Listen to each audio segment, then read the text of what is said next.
getting this rash of They think you're a geek. GIFs. I'm not a geek. I'm a nerd. I accept the title nerd wholeheartedly. I couldn't take nerd, geek, or dork. I don't want to be either. I don't want to be any of them. Buddy, I have something to tell you. You're a nerd.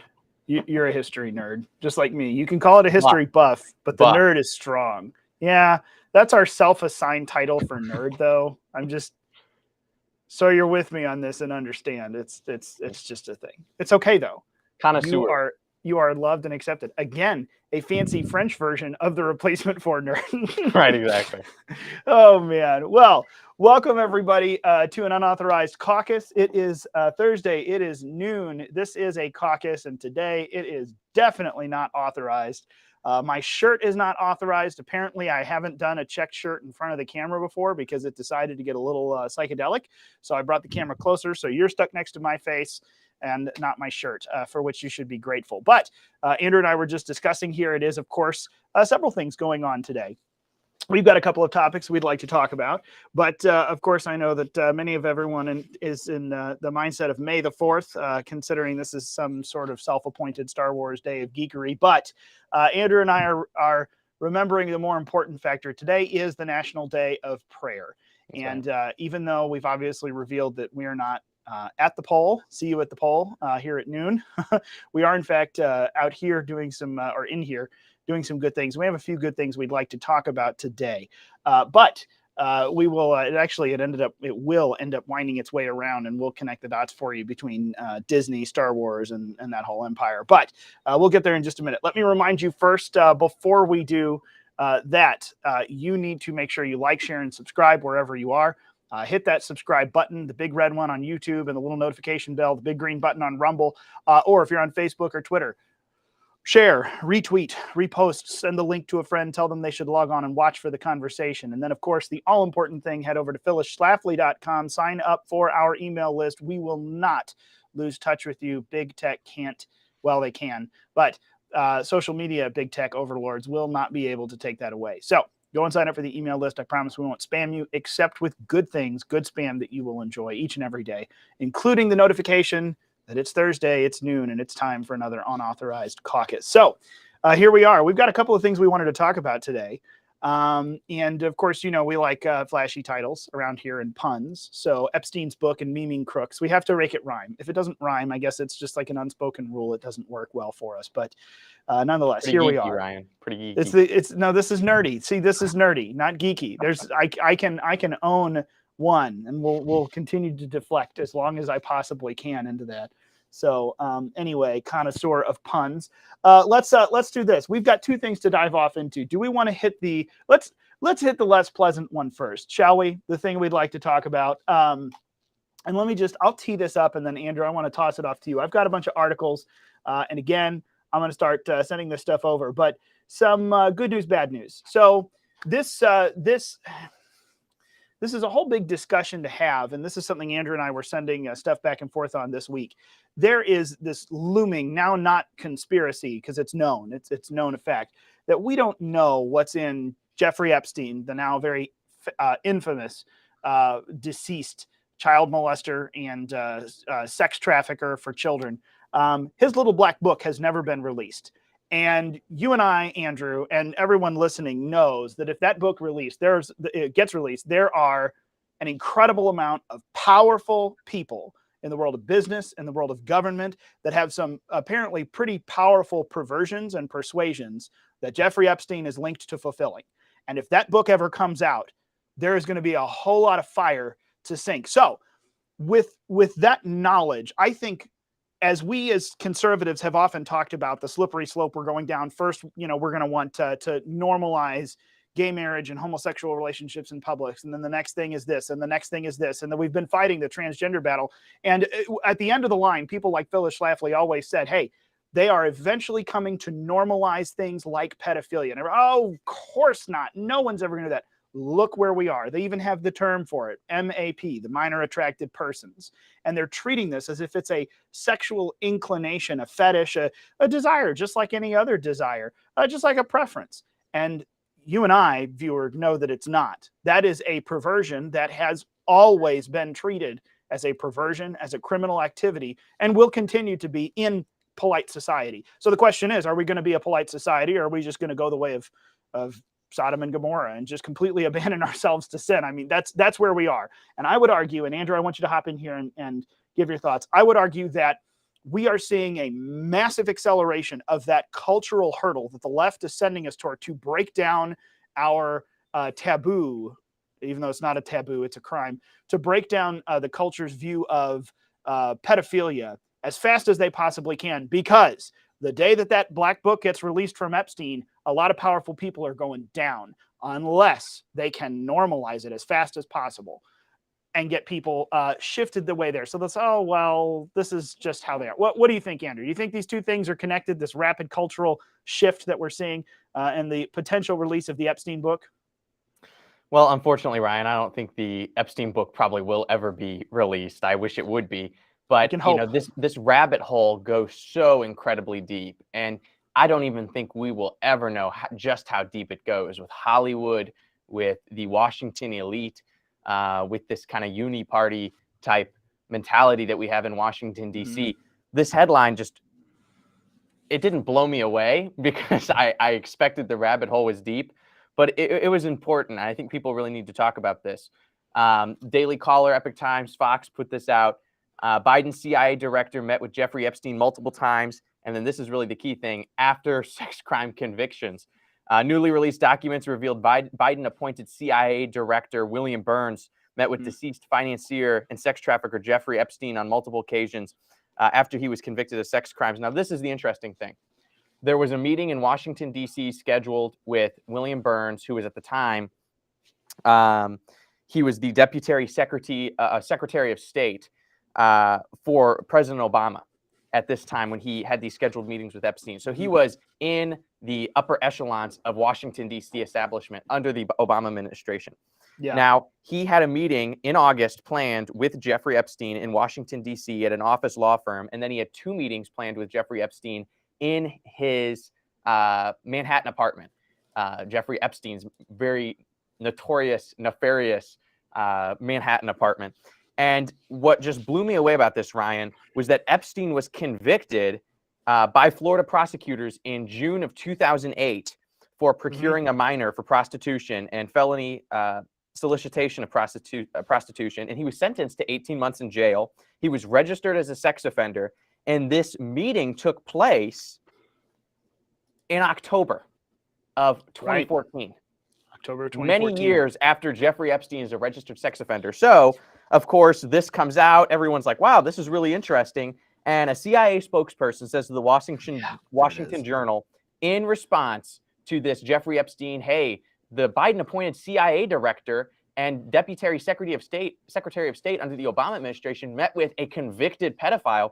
This is what the CIA's response was to this leak that happened. I believe it was on Sunday or Monday. Quote, the director did not know anything about him, being Jeffrey Epstein, other than that he was introduced as an expert in the financial services sector and offered general advice on transition to the private sector for the then William Burns. Are you kidding?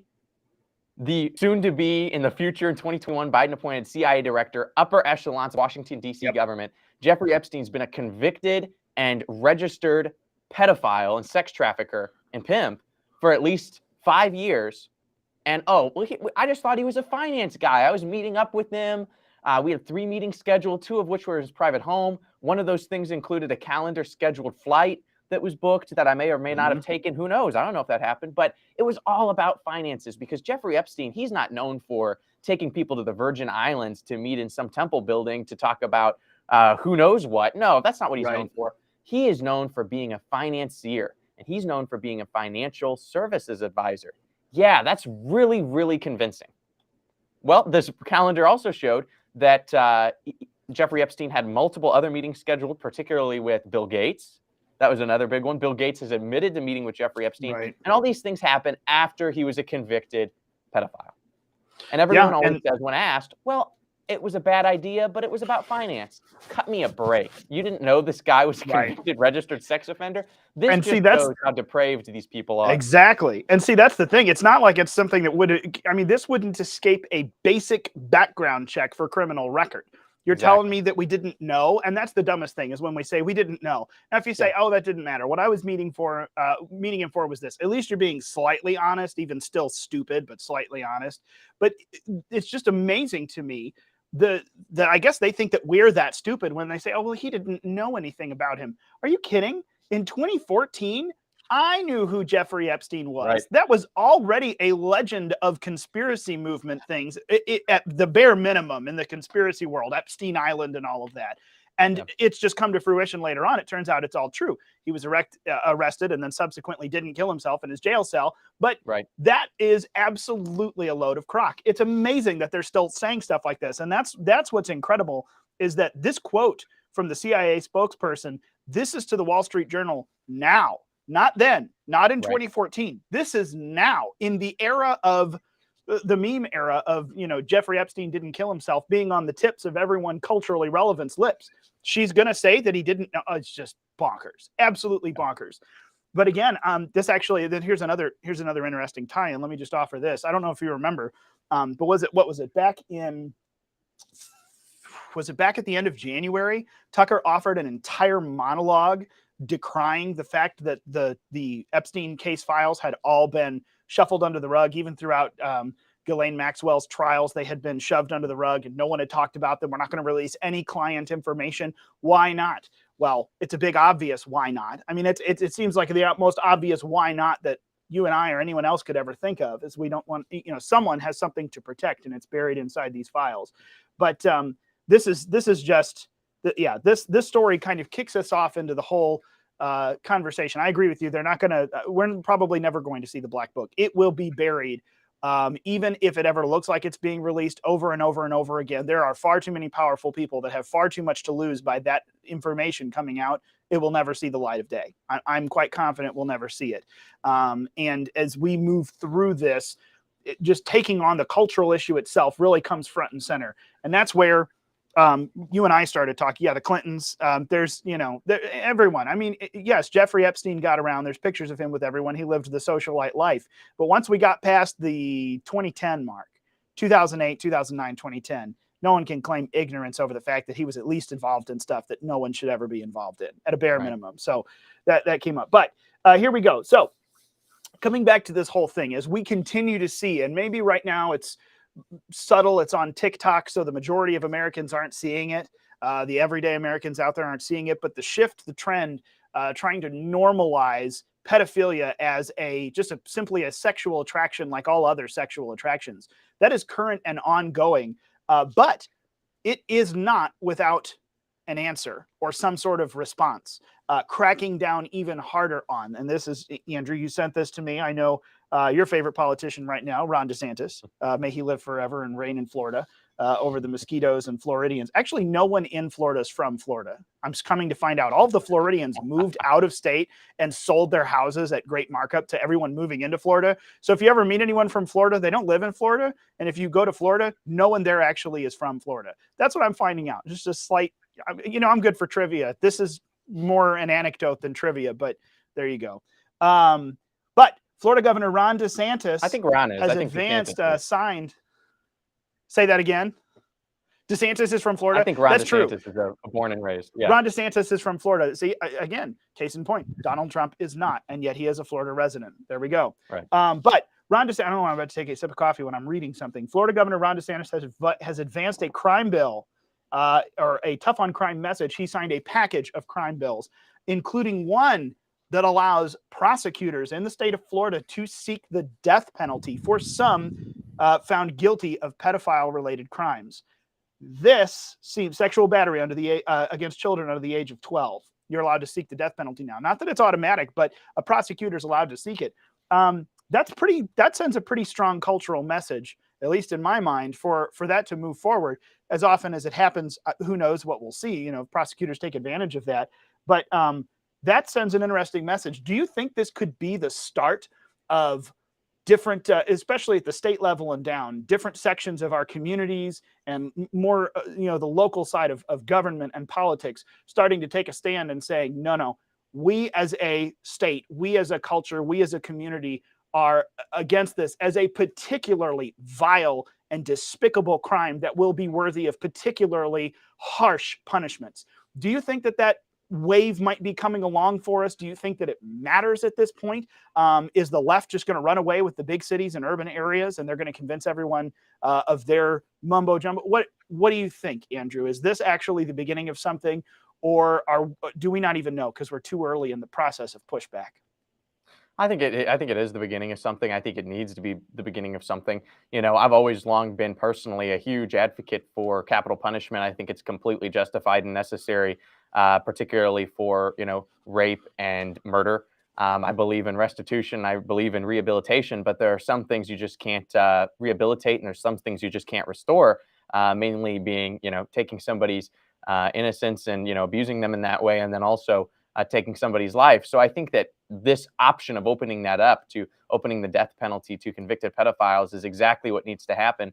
And I'd love for every state to be able to do that. And I think that the old, conservative kind of philosophy of having a deterrent and having a death penalty, not wanting to use it, but we know that it's the right thing to do, the just thing to do, and it acts as a deterrent. And I think it's completely biblical, and I think it's from a Christian worldview point of view. And I think it's completely necessary. So I'm really happy about it. And I'm really happy that Florida is leading the charge and bringing this about.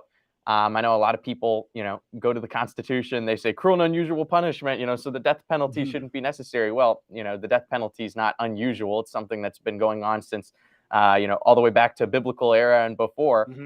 We see this being a very justified, rational punishment for very high level crimes. So I think it's completely justified. I think it's really good. And, one more thing on the kind of pedophilia becoming normalized. This is something that's really creepy, and it really is the ultimate end of the transgender movement if you follow it all the way down the logical path. Dylan Mulvaney, for example, who we've talked about on this show before multiple times, man who identifies as a woman, sometimes even comes to appear to identify as a young woman. All it takes is for him to say, well, I'm a young woman, therefore I'm attracted to young boys. And guess what? Now you have a man who can legally be a pedophile if you're going to allow that to happen. I don't think that should be legal, obviously, but that is the logical end to this, is allowing pedophilia to take place. It creeps me out when you start to see the LGBTQIA plus movement make flags for this. I think it's the MAP acronym, like you said, minor attracted persons, Ryan.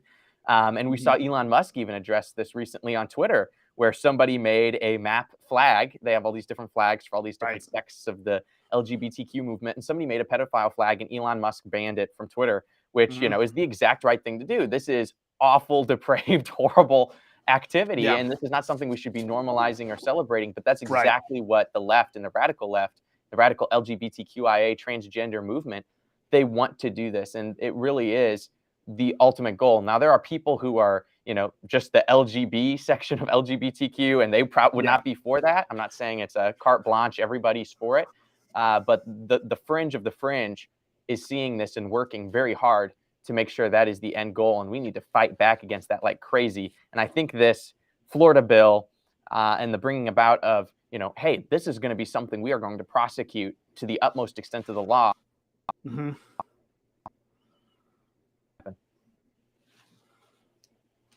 Well, and I didn't hear your last statement. It fuzzed out there. Maybe it was just on my end. I missed the end of it. But this is, and I'll just wrap up here because I know we have one more thing we want to get into. But this is related very heavily just to a whole conversation. I'm going to post a video here. I started to go and get it, and then I forgot.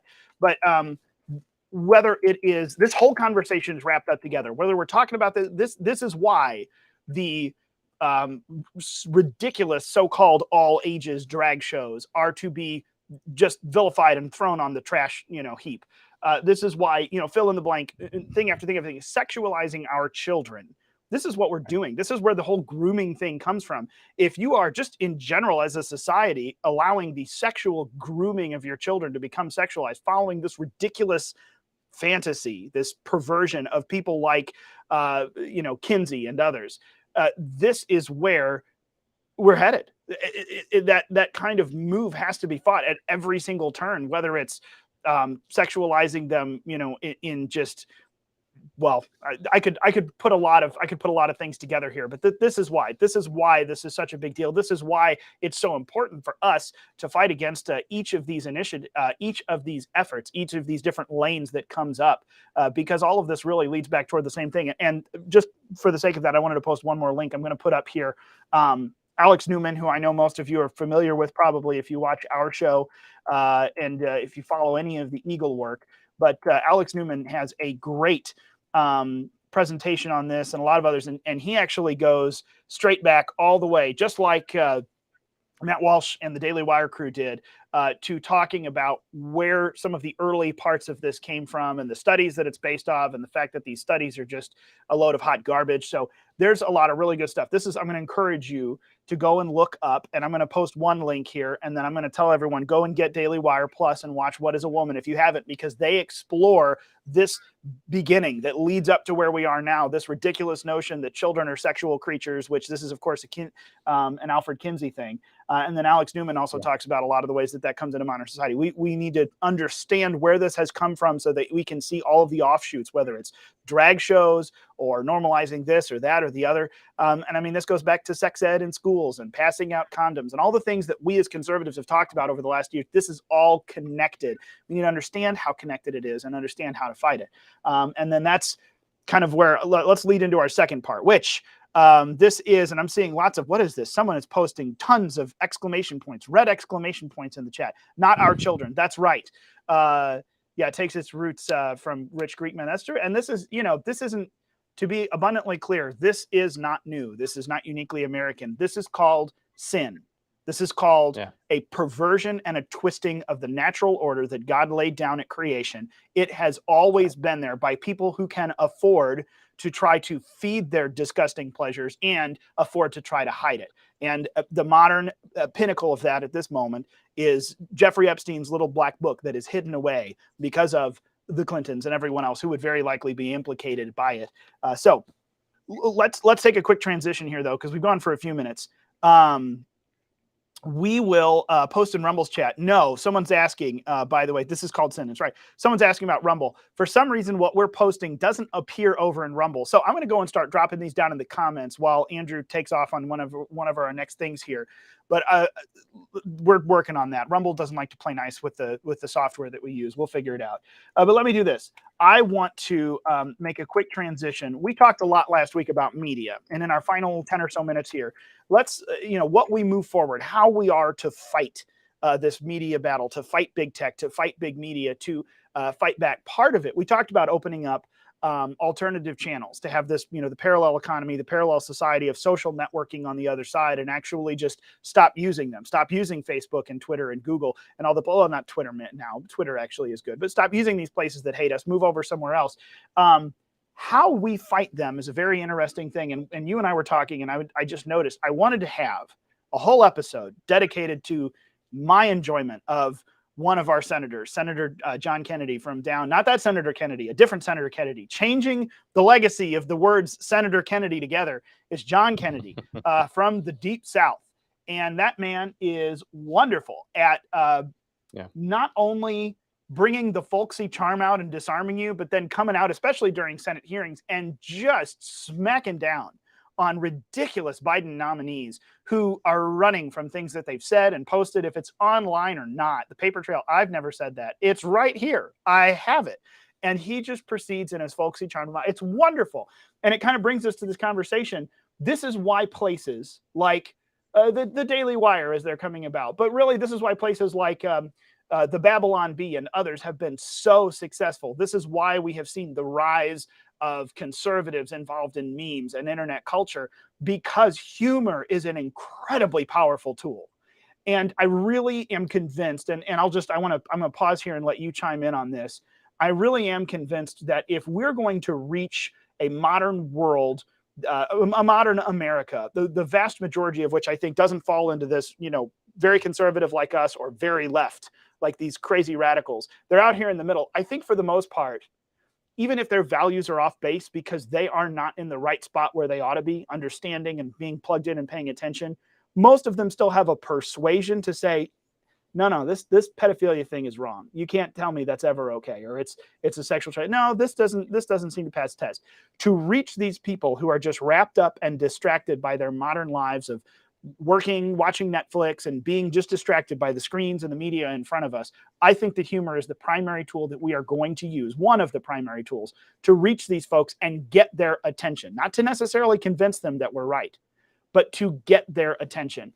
And I think it's incredibly important that we learn to be good at that as conservatives. But I think it's really important that we learn to share that, because that is an entrance, a gateway into all kinds of conversations with people who might not otherwise engage. I don't know. Andrew, what do you think? I am increasingly more convinced that this is one of the most powerful tools in our arsenal, and it's why we ought to support places like the Babylon Bee, maybe more than a lot of others, because they are on the cutting edge of how we reach people who are just, they've got the Netflix blinders on and they're not paying attention. What do you think? I'm going to go get a couple of links here before we keep going too far. Yeah, I think that's exactly right. And conservatism has kind of been stuck in this trap of, well, we want to reach people. So what do? Well, we take the best among us and have them write a book and go on a speaking tour and go on Fox News and get our message out. And it's like, yeah, that's fine. I'm all for writing books on subjects. I'm all for, going out and going to a conference or whatever it may be. And that's a good thing, and it works, and it is influential. But that can't be our only tool, because young people in particular who are maybe, nuns, we call them, not like nuns, but NONE type nuns, where they don't have any political opinion or any political persuasion. They're just kind of living their own life, focused on themselves or whatever they may be. They're not going to go out and read that book that conservative person wrote. They're not going to go to that conference and listen to this person speak. But maybe they'll see something that goes viral on social media. Maybe they'll see something that is a viral reel or a viral meme. And we even saw this, tying this into the Jeffrey Epstein thing, like you said, the Epstein didn't kill himself, meme, and that whole thing, where you have a picture of a house with Christmas lights and you have a picture of Jeffrey Epstein. You say, these two things didn't hang themselves, somebody did it. And that goes viral, and people talk about that because it's a quick, modern, effective tool of communication. And like you said, Ryan, TPUSA, Daily Wire, Babylon Bee has really capitalized on this. But that type of meme culture, and it's not so dumb kind of talking about it, but it really is effective. And it really does, get the message out there. And somebody looks into that meme and they say, wow, this is going viral. This makes a point. It's quick. It's effective. And then people will then maybe go and read that article. Then they'll maybe go and listen to somebody give more of a discourse on it that gets into the facts and the details. But it's not that we have to dumb our message down, but we have to change the tools that we implement and utilize to get that message out there. And the left is really good at this. The left is really good at social media and marketing. And this kind of harkens back to that conversation we had last week about media and, getting the message out there. And that's why websites and social media channels for conservatives and YouTube and Rumble and short form videos and memes is so important. And if we can master that, and we can get to even close to the same level that the left has with how they get their messaging out and their marketing out, I think we will really see a turning of the tides, because our ideas are going to be the ideas that win, because they're based in truth, and truth wins, and it already has won. So I'm not worried about winning the battle, but I'm worried about pulling as many people to our side as possible before the end. And I think that using those tools that we already have effectively, being social media and those short form videos and memes and humor, is really powerful. Like Kennedy, he's in a Senate committee, and he knows, man, if I do 60 seconds here and kind of put on this persona, but my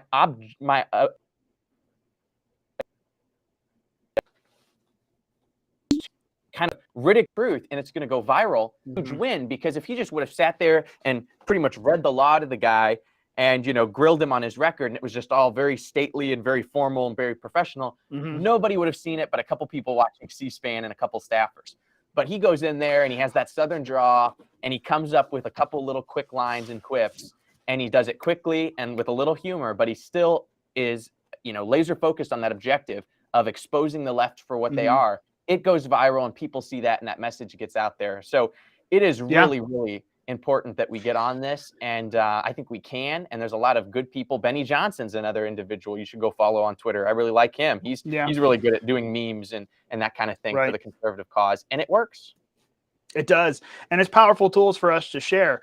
By the way, first of all, before we move on, this is a dialect thing. We're about to drive into this. When Senator Kennedy uses his Southern voice, did you just say draw or drawl with an end? I'm just curious. I don't even remember what I said. Okay. You sound like someone in one of the hearings with Senator Kennedy now. I don't even know what I said. I didn't tweet that. Right. I see. I just wondered. It's not a big deal to me. I just wanted to make sure on the record while your internet wasn't glitching out. Someone else has mentioned, thank you, by the way, Christ crucified, for you mentioning that the internet is glitchy. Now I know it's not at least just me. It's his internet. My network connection says 10 out of 10, so I don't know what it is.